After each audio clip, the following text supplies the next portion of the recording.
प्यारे बच्चों, आज की इस वीडियो में डिस्कस करेंगे हम फैराडेज लॉज ऑफ इलेक्ट्रोलिसिस। आप सबने इलेक्ट्रोलिसिस के बारे में पढ़ा है। जब भी हम किसी इलेक्ट्रोलिटिक सॉल्यूशन में से इलेक्ट्रिसिटी पास करते हैं तो वो electrolytic solution breaks down into ions. So as in the electrolytic solution we have kept two electrodes. One is connected to positive terminal of battery and second is connected to negative terminal of battery. The positively charged ions, say I explain here briefly, the positively charged ions, they start moving toward the negatively charged electrode, and negatively charged ions, they start moving toward the positively charged electrode. Positive ions get reduced at cathode and negative ions get oxidized at anode. Now how much is the amount of substance collected at cathode or as well as liberated or collected at anode?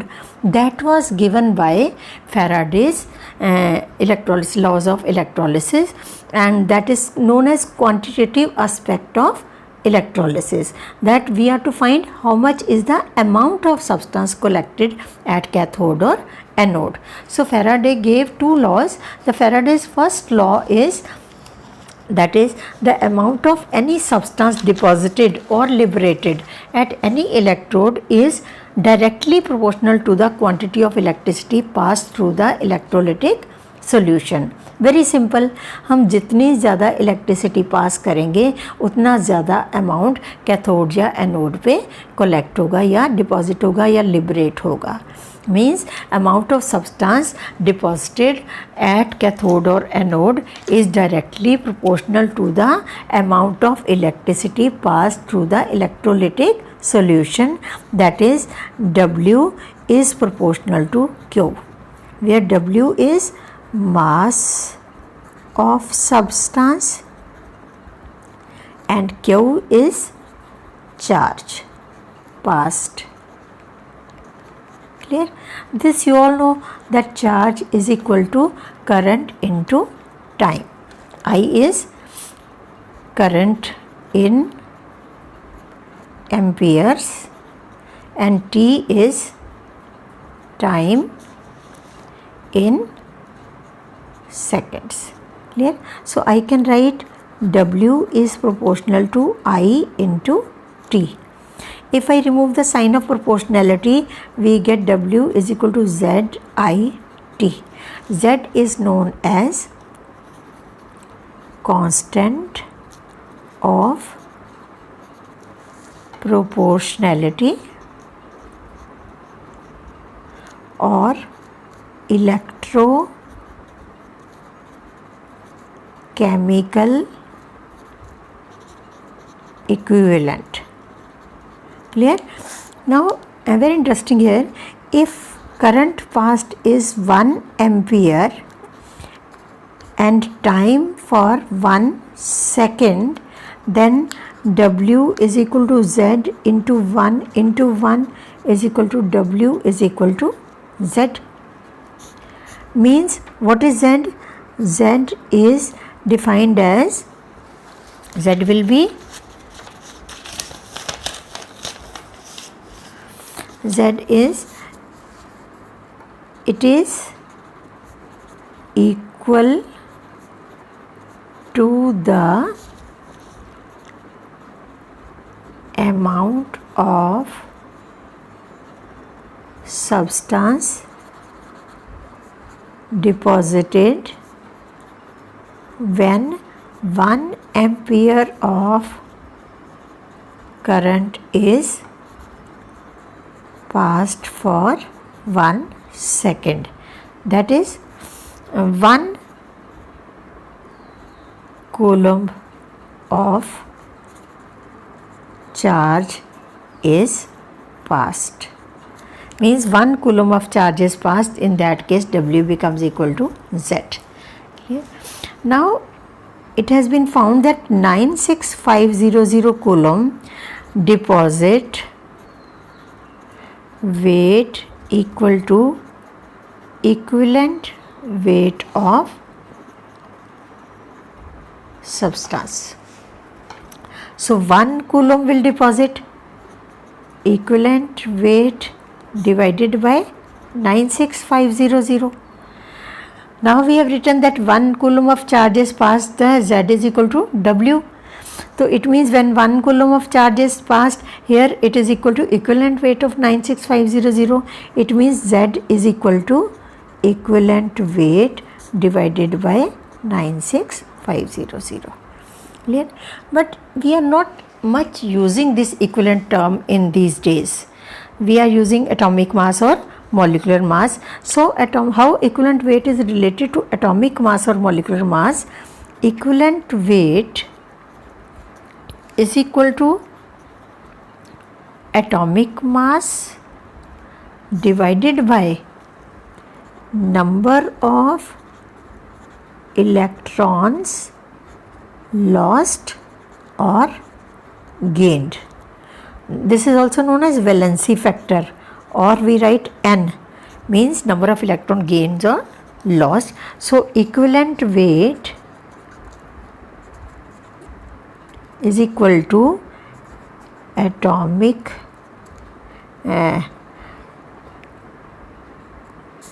we can write Z is equal to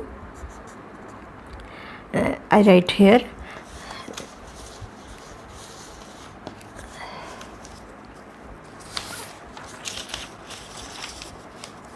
Z will be equal to atomic weight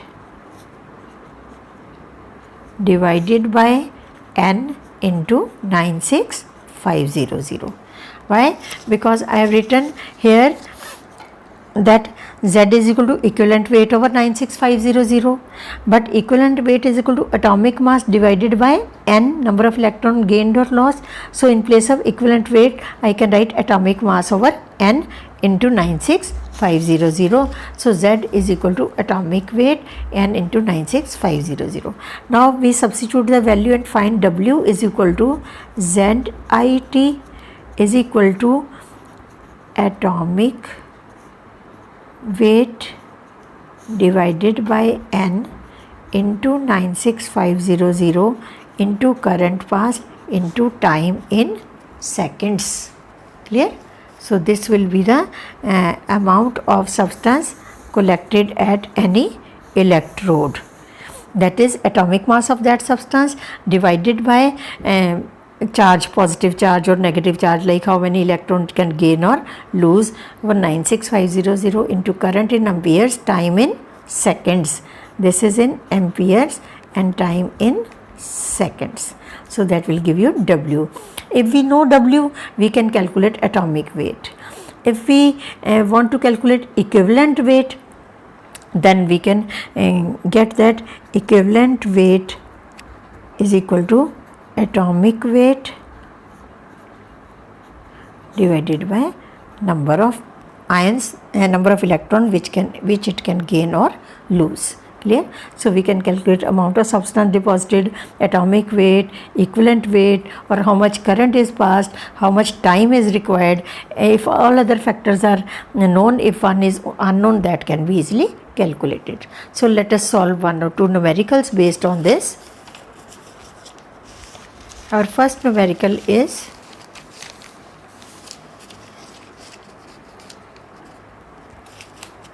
Al2O3 is reduced by electrolysis at low potential and high current. If 4.0 into 10 to power 4 amperes of current is passed through molten Al2O3 for 6 hours, what will be the mass of aluminium produced? Like this is the current and this is the time given. Clear? We have to find W. Atomic mass of aluminium is 27. Now what is given in the question? I is equal to 4.0 into 10 to power 4 amperes. Time T is equal to 6 hours, but I told you that time is to be written in seconds, so it will be 6 into 60 into 60 seconds. Here atomic mass of aluminium is equal to 27 grams. This is known to us. We have to find what will be the mass of aluminium deposited. Clear? So we can simply substitute the formula. W is equal to atomic mass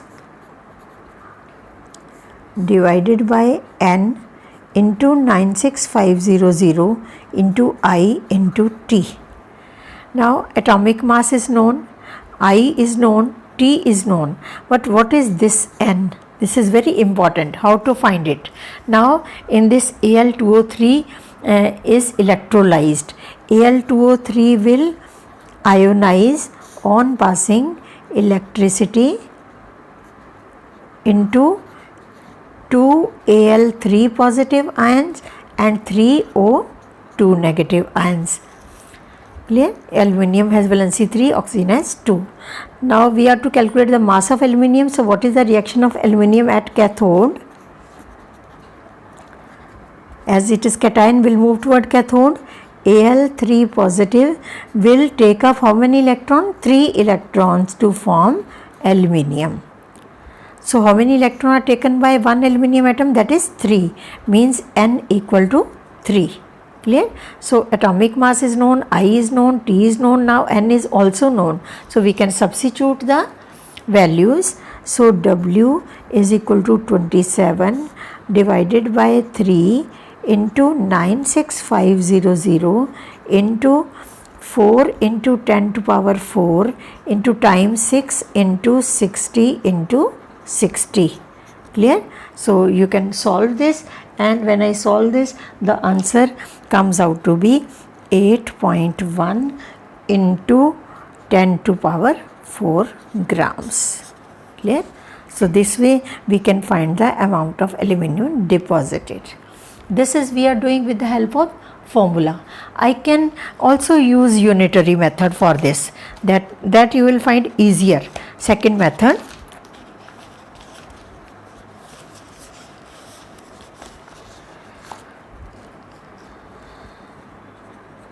say what is the reaction taking place at cathode on electrolysis. Al2O3 on electrolysis gives 2 Al3 positive plus 3 O2 negative. We have passed electricity. Okay. Now what is the reaction at cathode? At cathode, Al3 positive plus 3 electrons gives Al. This 3 means 3 moles of electrons. 3 moles of electrons, or we write 3F. 1 mole of electron has charge equal to 1 Faraday, or we can write or 3F, or I can also write 3 into 96500 Coulomb, because 1 Faraday is equal to 96500 Coulomb. Clear? This you have to remember. And how much weight is being collected? That is 27 gram. If this much charge is passed, how much weight is collected? 27 gram. अब हम charge कितना पास कर रहे हैं? Our charge is I is 4 into 10 to power 4 ampere. T is 6 hours into 60 into 60 second. So charge we are passing is I into T, 4 into 10 to power 4 into 6 into 60 into 60. This is the charge we are passing, and we have to find how much weight is collected. Clear? This we have to find. Now we can simply apply unitary method.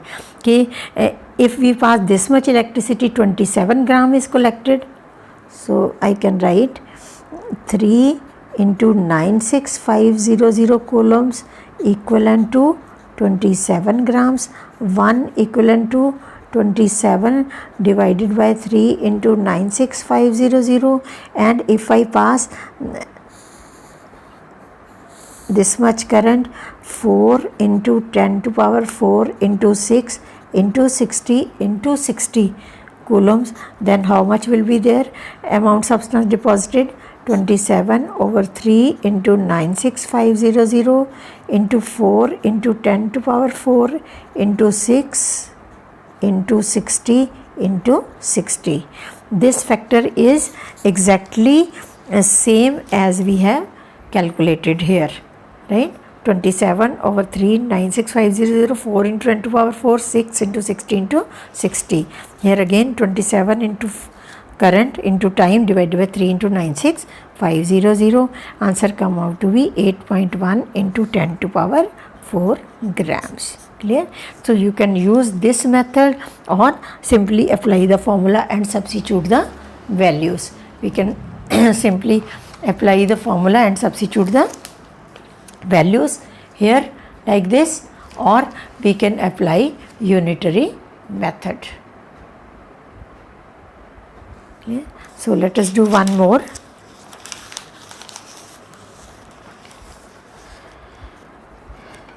When 0.1 mole of MnO4 negative is oxidized, the quantity of electricity required to completely oxidize MnO4 negative to MnO4 is, 4 options are given. Let us find. MnO4 negative is oxidized to MnO4 negative. MnO4 negative is changing into MnO4 negative. Means if we find oxidation state of manganese here, that is say X plus 4 into minus 2 is equal to minus 2. So X minus 6 is equal to minus 2 minus 8. X is equal to 8 minus 2 is equal to 6. So it is plus 6. And in this case it is X plus 4 into minus 2 equal to minus 1. So X minus 8 equal to minus 1, X is equal to 8 minus 1 equal to 7 plus 7 means MnO4 negative is changing to MnO4 negative plus 1 electron, or we minus 1 electron, it will change to MnO4 negative. So it means 1 electron means 1 Faraday or 96500 coulomb. How much electricity is required to oxidize 1 mole? 1 mole of MnO4 negative is oxidized by 96500 coulombs. So 1 mole requires charge equal to 96500 coulomb. So 0.1 mole, here we have 0.1 mole, that will be 96500 over 1 into 0.1, that is equal to 9650 coulomb, because we have to find the charge for 0.1 mole. What we have found here, कि for oxidizing 1 mole we require 1 Faraday, that is 96500 coulomb. For 1 mole we require 96500 coulomb. For 0.1 mole it will be 1 into 0.1, 9650 coulomb. So this will be the right option. Clear? This way you can solve the questions, but what you have to know, how to write the equation, the substance which is being oxidized, how many electron it is losing, or when it is being reduced, how many electron it is gaining. So with the help of, because electrons will tell you that how much charge is being passed. 1 mole of electron means 96500 coulombs of charge, yeah, 1 Faraday of charge. So by knowing that only you can solve the questions. Now I am giving you these 3 questions which you have to try yourself. You can take the screenshot of this, or you can note down these questions and try to find their answers. Put the answers in the comment section box. I will check those if you are getting right or wrong, whether you have followed the concept or not. So I hope you have followed the things and will be able to do these questions. Thank you for watching.